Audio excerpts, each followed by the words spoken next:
বিরতির পর স্বাগত। আমরা সকাল থেকে তুলে ধরছিলাম যাদবপুর বিশ্ববিদ্যালয়ের ছবি। এবার একটু মেদিনীপুর কলেজের দিকে নজর রাখা যাক, কারণ মেদিনীপুর কলেজেও কিন্তু এসএফআই এবং তৃণমূল ছাত্র পরিষদের সংঘর্ষ।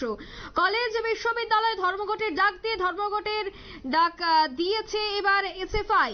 ধর্মঘটের বিরোধিতা করতে পথে নেমেছে এবার তৃণমূলের ছাত্র পরিষদ। সেই বিষয়ে কি বলছেন এসএফআই নেতা দেবাঞ্জন দে, প্রথমেই শোনাচ্ছি। রাজ্যের সমস্ত বিশ্ববিদ্যালয়তে ছাত্র ধর্মঘট সফলভাবে পালিত হচ্ছে। ছাত্রছাত্রীরা ঐক্যবদ্ধভাবে এই ছাত্র ধর্মঘট পালন করতে নেমেছে। তৃণমূলের গুন্ডারা, সরকারি গুন্ডারা, উর্দিপরা পুলিশ প্রশাসন, তারা নেমে চেষ্টা করছে এই ছাত্র ধর্মঘটকে বন্ধ করবার, হামলা করছে।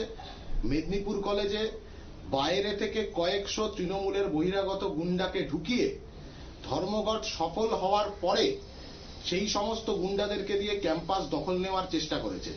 সংঘর্ষ হয়েছে, মারপিট হয়েছে, পুলিশ দাঁড়িয়ে থেকেছে, নিষ্ক্রিয় ভূমিকা পালন করেছে।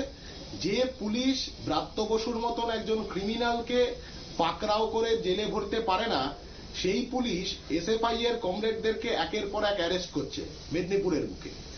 গোটা রাজ্যের বুকে যত এই ঘটনা ঘটবে তত বেশি করে ধর্মঘটের আগুন একের পর এক ক্যাম্পাসে ছড়িয়ে পড়বে। উচ্চ মাধ্যমিকের পরীক্ষা অলরেডি শুরু হয়ে গেছে, নির্বিঘ্নেই শুরু হয়েছে।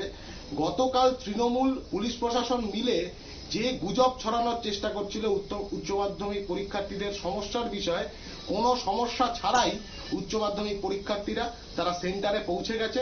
সেন্টারের বাইরে এসএফআই এর হেল্প ডেস্ক ছিল, এসএফআই এর কর্মীরা তারা রাস্তায় আছে উচ্চ মাধ্যমিক পরীক্ষার্থীদের সাহায্যের জন্য, সহায়তার জন্য।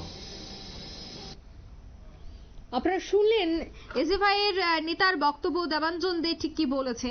এবার আমি সে বিষয়ে বিস্তারিত জানবো। নিউজরুম থেকে যুক্ত হয়ে গেছে রাজীব দত্ত, সাংবাদিক। রাজীব, ঠিক কি জানতে পারছো? দেখো, প্রথমেই বলি যে জানো যে আজকে পশ্চিমবাংলার সমস্ত কলেজ এবং বিশ্ববিদ্যালয়ে ধর্মঘটের ডাক দিয়েছে এসএফআই এবং বামপন্থী ছাত্র সংগঠনগুলো। এবং জানো, অলরেডি আমরা জানিয়েছি দর্শকদের যে গত শনিবার দিন যাদবপুর বিশ্ববিদ্যালয়ে যে ঘটনা ঘটেছে, সেখানে শিক্ষামন্ত্রী ব্রাত্য বসু তিনি যখন যাচ্ছিলেন যাদবপুর থেকে একটা অনুষ্ঠানে গেছিলেন, বেরোচ্ছিলেন, সেই সময় তাকে গাড়ি ঘেরাও হয় এবং একটা সংঘর্ষ হয় এবং তারপরেই কিন্তু একটা আহত হয় বেশ কয়েকটি ছাত্র। এবং সেই সঙ্গে মন্ত্রীর যে ব্রাত্য বসু তিনিও অভিযোগ করেছেন তার গাড়িতে ইট মারা হয়েছে। এই বিষয়টা নিয়ে কিন্তু পশ্চিমবঙ্গের রাজনীতি এখন উত্তপ্ত হয়ে উঠেছে এবং সেই পরিপ্রেক্ষিতে যে এই ঘটনা যে ঘটেছে সেটা অভিযোগ করা হয়েছে ব্রাত্য বসুর গাড়ি চাপা দেওয়ার চেষ্টা করেছে ছাত্রদের। এবং এর পরিপ্রেক্ষিতে আজকে পশ্চিমবাংলার সমস্ত কলেজ এবং বিশ্ববিদ্যালয়ে ধর্মঘট ডাকা হয়েছে, এসএফআই এবং বামপন্থী ছাত্র সংগঠন ডেকেছে।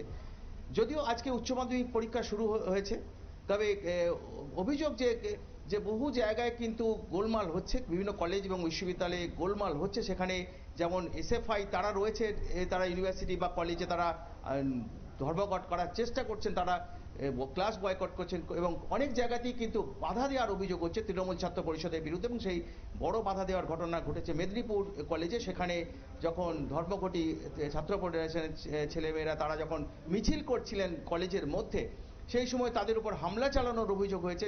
ছাত্র পরিষদে তৃণমূল ছাত্র পরিষদের কর্মীরা তারা হামলা চালায় বলে অভিযোগ এবং ব্যাপক সংঘর্ষ হয়। দুপক্ষের যে খবর আমাদের কাছে পৌঁছে, যে দুপক্ষের লাঠি ছোটা নিয়ে তারা রীতিমতো সংঘর্ষে জড়িয়ে পড়েন। যদিও সেই সময় পুলিশ ছিল, পুলিশ অনেকটা ইনঅ্যাক্টিভ ছিল, কারণ কলেজের ভিতরের ব্যাপার, যেহেতু কলেজ কর্তৃপক্ষ না বললে পুলিশ কোনো ব্যবস্থা নিতে পারে না।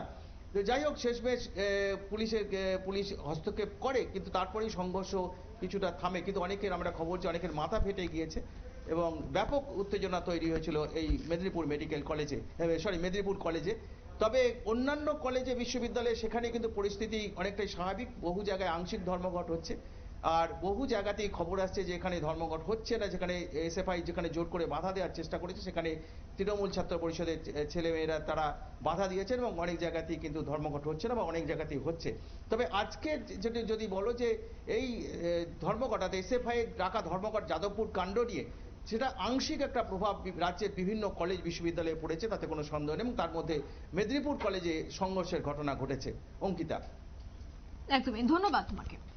অর্থাৎ মেদিনীপুর যে কলেজ রয়েছে সেই কলেজেও কিন্তু আজ চলছে বিক্ষোভ এবং এই বিষয়গুলিকে কেন্দ্র করে প্রতিক্রিয়া দিয়েছে এসএফআই নেতা দেবাঞ্জন দেব। নিয়ে নিচ্ছে মুহূর্তে ছোট্ট একটি বিজ্ঞাপন বিরতি, সঙ্গে থাকুন।